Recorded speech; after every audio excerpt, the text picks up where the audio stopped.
Bonjour à toutes et à tous. La Fédération nationale du personnel des organismes sociaux a souhaité adresser aux travailleuses et aux travailleurs du monde entier un message de solidarité dans cette période extrêmement difficile que le monde du travail traverse. Nous sommes le 1er mai 2020, un 1er mai particulier, puisque dans de nombreux pays, et y compris en France, nous ne pouvons manifester alors que les causes seraient nombreuses, de descendre dans la rue pour dire notre rejet de la politique gouvernementale sur plusieurs aspects. Premier aspect sur ce qui nous a conduit dans cette difficulté majeure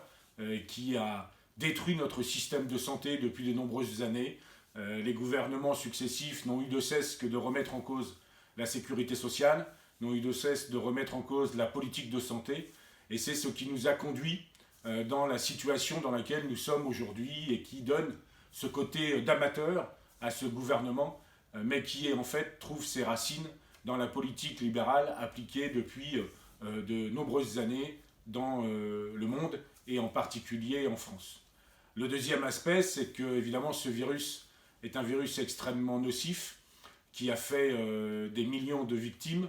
et qui continue à faire des victimes et qui nous oblige à nous protéger, à protéger nos proches, à protéger nos enfants, à protéger évidemment nos anciens, les personnes les plus fragiles, et également nous protéger contre ce Covid-19 qui, dans la manière dont il se développe, semble affecter le monde entier et nous a obligés à être confinés dans cette période difficile. Pour autant, les gouvernements, et y compris le patronat en France, n'a pas désarmé et a profité de cette période pour modifier en profondeur le code du travail et se permettre encore plus de liberté, notamment au regard des institutions représentatives du personnel,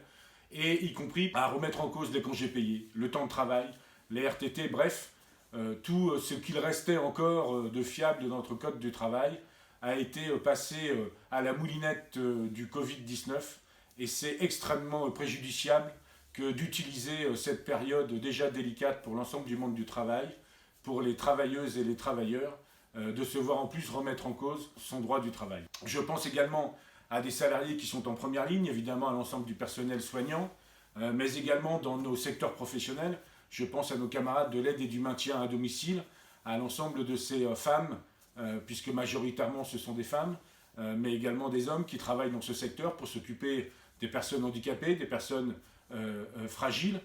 qu'on ne peut pas appliquer la distanciation, c'est impossible lorsque vous avez des soins à donner, et qui ont été les derniers à pouvoir s'équiper. Certains ne le sont pas encore en termes de masques. Je pense également au personnel des UGCAM, les UGCAM qui sont les centres de santé de la sécurité sociale, de l'assurance maladie. Je pense également aux salariés des activités sanitaires et sociales de la mutualité et des groupes de protection sociale